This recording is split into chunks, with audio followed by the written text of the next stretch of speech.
खान साहब को गिरफ्तार करते वक्त उन्होंने ख़ुद उनको कहा कि मैं चेंज करके आता हूँ। ये उनके पीछे कमरे में गए, जो कमरा बुशरा बीबी का था उसका दरवाज़ा तोड़ने की कोशिश की और उसमें घुसने की कोशिश की। बुशरा बीबी का जो मोबाइल फ़ोन है वो अपने साथ ले गए। घर में कोई ऐसी डिवाइस लगाई है ज़मान पार्क में कि जिसकी वजह से ज़मान पार्क में कोई आदमी न इंटरनेट इस्तेमाल कर सकता है, न कोई शख्स जो है मोबाइल पे कॉल कर सकता है। चले गए हों, अभी तक ये ढूंढ रहे हैं लेकिन इनको मालूम नहीं हो रहे हैं कि ऐसी क्या डिवाइस है। खान साहब को जब ये बाहर निकले हैं तो उन्होंने ज़बरदस्ती उसके मुंह पे कपड़ा डाला है जो दहशतगर्दों के मुंह पे डाला जाता है।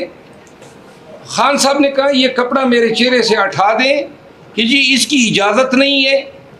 खान साहब को गिरफ्तारी प्रैक्टिकली उन्होंने दोनों बाजुओं से पकड़ के उसको गेट की तरफ ले गए। जब खान साहब को यहाँ अटक जेल में लाया गया तो जिस कमरे में रखा गया है उस कमरे में रात को मच्छर और अशरातुल अर्ज़ की परमार होती है, और सुबह जो सफाई करने वाला 2 दिन से आ रहा है वो ये करके जाता है कि वहाँ पे कोई मीठी चीज़ फेंक लेता है ताकि चूंटियाँ आए। ये अवामिल हो रहे हैं चेयरमैन पीटीआई के साथ। बदबूदार कमरा है जिस पे रोशनी और हवा की एक्सेस नहीं है। ये चक्की है। जेल में नेवल में ऐसे चक्कियाँ जो हैं वो दहशतगर्दों के लिए और सज़ाए मौत के कैदियों के लिए होती है। इससे पहले हम आपको बताते रहे हैं कि अली मोहम्मद खान, शहरियार अफरीदी, अली अमीन, इन सबको इन्होंने चक्कियों में रखा, लेकिन हमें ये गुमान नहीं था कि ये पाकिस्तान तहरीक इंसाफ के चेयरमैन और साबिक वज़ीर-ए-आज़म पाकिस्तान के साथ इस तरीके से ये अमल रवा रखेंगे। आखिरी गुजारिश उनको, खान साहब को उन्होंने जेल में नेवल के मुताबिक जो खाना दिया है उस खाने के सेहत पे काफ़ी शकूक व शुबात हैं। हमने इस हवाले से नईम पंजोता साहब के बियाफ पे मैंने रिट पिटीशन दायर की इस्लामाबाद हाई कोर्ट में कि जो सियासी अकाबिरीन हैं, एडीज़ हैं पॉलिटिकल खान साहब के, उनकी बेगम, उनकी बहनें, उनके वकला और उनके मुआलिज को जो है विजिटेशन राइट्स दिए जाएं। कल वो केस लगा हुआ है chief justice Islamabad high court के सामने। आखिर में मैं ये अर्ज़ करूँगा कि खान ने आज जो हमें मैसेज दिया है और जो नईम पंजोता साहब की तरफ से हमें मिला है, बाई नेम एक को दिया है और उन्होंने कहा है कि आप सब ने और डट के खड़ा होना है और जो है आपने हौसले के साथ इस फिस्तैयत को फाइट करना है।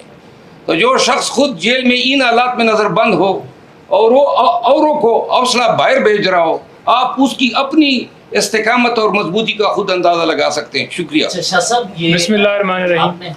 जी नईम की भी बात 2-3 पॉइंट बता के तो फिर जी आज चेयरमैन पीटीआई से मुलाकात हुई है और तकरीबन 2 दिन से लगातार, इतवार और उससे 1 दिन पहले हफ्ता लगातार राब्ता कर रहे थे कि उनसे हमारी मुलाकात करवाई जाए, इस हवाले से कि एक तो पावर ऑफ अटॉर्नी साइन करवाने हैं और दूसरा उनकी सेहत दरियाफ़्त करनी है, डॉक्यूमेंट्स उनसे साइन करवाने हैं और उनसे डायरेक्शन लेनी है कि ये केसेस आपके चल रहे हैं तो क्या हदायत हैं आपकी तरफ से।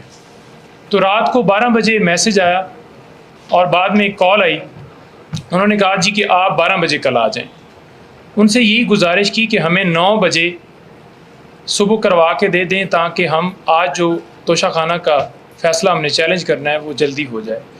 जानबूझकर 12 बजे के लिए बुलाया गया ताकि आज हमारा 1 दिन ज़ाया हो जाए। 12 बजे मैं वहाँ पहुँचा, 12:30 बजे उन्होंने कहा कि अब 12:30 बजे आप आ जाएँ। 1 घंटा एक कमरे में अलहदा मुझे बिठाए रखा और 1 घंटे के बाद आगे डिप्टी सुपरिटेंडेंट के कमरे में ले गए। उससे पहले उन्होंने उनको कपड़े वगैरह वो तैयारी करवा के ताकि मुझे महसूस हो कि वो ठीक हैं। तो वो आए हैं, तकरीबन 1:30 बजे मुलाकात शुरू हुई है और तकरीबन कोई 1.25-2 घंटे मुलाकात जारी रही है। मुलाकात के अंदर उन्होंने बताया है कि मुझे ना यहाँ पे कोई फैसिलिटी मौजूद नहीं है, ना एयर कंडीशन है जो कि एक साबका वज़ीर आज़म है, कानून के मुताबिक A क्लास उनका हक है, ना कूलर पंखा है, खाली सिर्फ पंखा है। और वहाँ पर पोजीशन ये है कि जो वाशरूम है वो ओपन है और वाशरूम का शावर भी ख़राब है। दिन को उन्होंने कहा कि बहुत ज़्यादा मक्खियाँ होती हैं यहाँ पर और रात को कीड़े होते हैं। रात को बारिश हुई है और पानी उस बैरक के अंदर आ गया।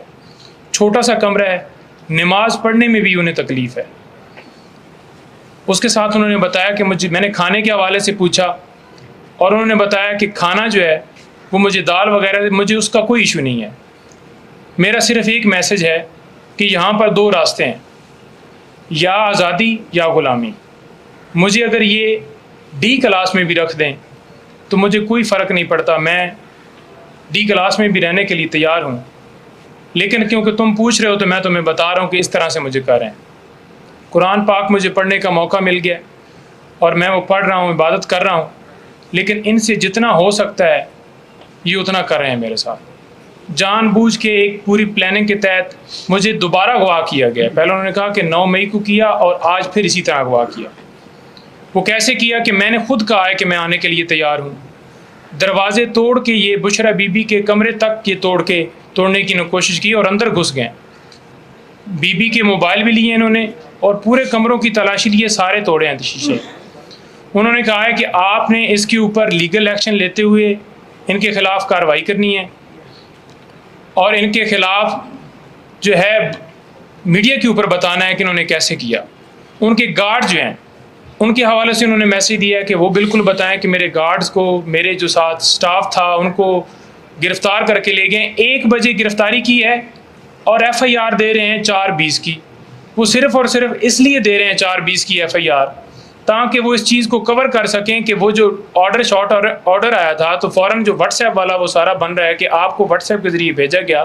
दरमियान में पूरी अप्रूवल होती है कि अगर जज साहब ने शॉर्ट ऑर्डर दिया है तो वो फ़ौरन IG साहब को भेजेंगे वारंट के हवाले से और वो फिर आगे डिप्टी कमिश्नर को कहेंगे, फिर वो होम सेक्रेटरी जो पंजाब है और वहाँ का जो मुतलका थाना है उसके अंदर आमद डाल के और फिर आगे जाके उन्होंने गिरफ़्तारी करनी थी। 100 बंदा, इससे ज़्यादा लोग थे और उन्होंने कहा कि मुझे वहाँ से पहले उन्होंने कहा कि आपको अडयाला जेल लेके जाना है। फिर रास्ते में इनका प्रोग्राम चेंज हुआ क्योंकि वहाँ पर A क्लास और B क्लास नहीं थी। C क्लास में लाने के लिए इन्होंने जानबूझ के यहाँ पर मुझे ले आए। मुझे कोई ना मोबाइल की एक्सेस है, ना वहाँ पे मुझे कोई जो TV लगा हुआ है कि मुझे पता चले कि हो क्या रहा है, ना वहाँ पे अखबार आने देते हैं। तो किसी हवाले से कोई जो बुनियादी सहूलियात हैं वो वहाँ पे उन्हें अवेलेबल नहीं। तो लिहाजा आज उनकी तरफ से बिल्कुल खुला मैसेज है कि मैं हर तरह से तैयार हूँ, जितनी जेल मुझे सारी ज़िंदगी भी रहना पड़े मैं रहने के लिए तैयार हूँ। लेकिन उसके साथ साथ हमने वहाँ पर एक एप्लीकेशन भी फ़ाइल कर दी है आज सुप्रीडेंट साहब को, जो कि कल शेर अफजल मरवत साहब ने आज एक पटिशन फ़ाइल की है, हाई कोर्ट में लगी है। उसी के तरह की एक एप्लीकेशन सुप्रीडेंट साहब को की है कि जो पार्टी के सरबराहान हैं या लीगल टीम है और डॉक्टर, अभी तक कोई डॉक्टर जो है हमारी तरफ से वहाँ पर उसको एक्सेस नहीं हुई, सिवाय मेरे कोई बंदा वहाँ पर मिल नहीं सका। वहाँ पर उन्होंने इस तरह से इज़हार बनाया हुआ है कि मुझे पुलिस वाली गाड़ी में गेट से लेके गए और 1 किलोमीटर पैदल चलाया वहाँ पर और मेरी तस्वीरें खींचते गए जगह जगह पे। फिर मुझे जाके उन्होंने मुलाकात करवाई 1 घंटे के बाद। ये सूरत हाल थी अंदर की। मज़ीद मैंने इससे पहले वीडियो के अंदर सारा बताया, शाह साहब भी मौजूद हैं और ये सूरत हाल है। हमने एप्लीकेशन फ़ाइल की है, हमारी सिर्फ इस्तदा है कि खान साहब को बुनियादी जो उनके कानून के मुताबिक उनको A क्लास जो उनका हक़ है वो दिया जाए और पटिशन के ऊपर वो भी हमारी सदा होगी कि जल्दी से जल्दी फिक्स करके उसके ऊपर जो भी फैसला हो। देखिए, जेल इंतज़ामिया का रवैया हमारे साथ तो ठीक है, लेकिन उनको जो डायरेक्शन है उसके मुताबिक वो उनके साथ जो ज़्यादती है वो कर रहे हैं। वो जितना उनके साथ हो सकता है वो उतनी ज़्यादती कर रहे हैं। अच्छा शाह साहब, आप हैदर शराजी आप आगाह थे अच्छी तरह, तो आपकी लीगल टीम ने उस दिन सुस्ती क्यों की, मुतल्लिका फारूक पे क्यों नहीं गए? क्योंकि आपको तो पहले से पता था कि फैसला क्या आना है। जो पूरी प्रोसीडिंग इसकी नहीं, एक मिनट, क्या बयान किया, जरा सवाल करें आप। अगर बर वक्त पिटीशन फाइल की जाती, क्योंकि हफ्ता था, प्री प्लान था, जिस तरह गिरफ्तारी हुई, हफ्ता था, हफ्ते को हाई कोर्ट बंद थी। अच्छा शाह इसको छोड़े हम तफसील से बाकी बातें होंगी। जी, अब बस सर और कुछ शाह साहब आपसे हमने कोशिश की हफ्ते को नहीं। सियासतदानों पे एक तलवार लटकाई जा रही है। साबिक वज़ीर-ए-आज़म को अगर तोशाखाना केस में इस तरह नाअहल किया जा सकता है तो बाकियों ने भी खरीदे हुए हैं, तो क्या इस हवाले से आप नहीं समझते बाकी सियासतदानों के लिए भी ये रास्ता हमवार किया जा रहा है कि इसको एक मिसाल बना दिया जाए अपने रास्ते से हटाने की? भाई बाकी सियासतदान तो मुद्दाई हैं, बाकी सियासतदान तो वो इक़्तिदार में बैठे हुए हैं, आपके सामने बता दिया। शाह साहब, एक तो ये है, दूसरा ये कि इलेक्शन इसको डिले किया जा रहा है। इलेक्शन अगर डिले करने के लिए कुछ किया जाता है तो आपकी पार्टी करेगी क्या उसके लिए? देखिए, हम तो कानूनी चाराजोई कर सकते हैं ना, और हमने की है। हम तो मुसलसल 1 साल से ज़्यादा अरसा हो गया है एक ही मुतालबा कर रही हैं, इंतखाबात, शफाफ इंतखाबात। इसके अलावा कोई बताइए, इसके अलावा कोई मुतालबा किया हो तो आप बताइए।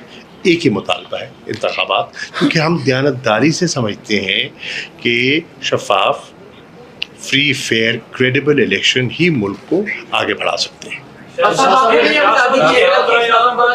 ये सोशल मीडिया वाले बाहर कर लें, सोशल मीडिया वाले बाहर आ जाओ, बाहर आ जाओ। एक सेकेंड, देखिए, पहली बात ये है, इस पे भी हमारे बैरिस्टर गौहर साहब इलेक्शन कमीशन से उसको केस को टेकअप किया हुआ है। पिछली पेशी पे वो गए थे, कल उनको बुलाया है, वो पार्टी का मौक़िफ़ पेश करेंगे। Thank you sir.